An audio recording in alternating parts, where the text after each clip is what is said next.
শ্রমিক যদি না থাকে দেশ কিন্তু অচল। আমরা দেশের বিরুদ্ধে না, কোনো সরকারের বিরুদ্ধে না।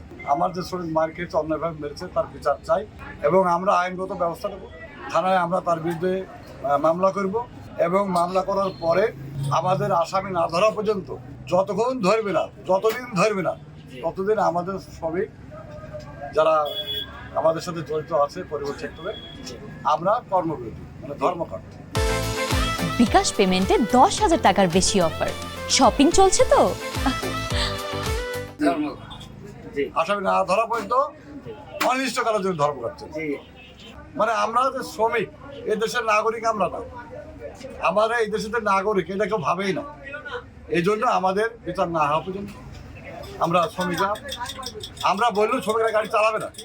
তার কাছে শ্রমিকদের নিরাপত্তা থাকে, যদি মার খায়, বাড়ির কাছে যদি মারে, তাহলে আমি যদিও নেতা, তারপরেও আমরা বললেও শুনবে না, তো শ্রমিকরা গাড়ি চালাবে, এর বিচার চাই। একটা মোটর সাইকেলকে একটুখানি চাপ লেগে সাইড দিবেনের পাশ দিয়ে বেরিয়ে গেছে, ওইটা হয়েছে ওদের রাগ। এরা এখান থেকে ফোন করি আমজুরিতে গাড়িটা ব্রেকেট দিই, এরা এখান থেকে কি এই ড্রাইভারকে একদম কুকুর মারা মেরেছে, একদম কান পান দিয়ে রক্ত বেরিয়েছে, এগুলো সব একদম আহত মানে জখম করে দিয়েছে। তো আমি আমার এখানে এসে আমি রোডটা ক্লিয়ার, ওই সাহেব এসেছিল, আমি ওই সাহেবের সাথে কথাবার্তা বলি, আমি রোডটা ক্লিয়ার করে দিলাম।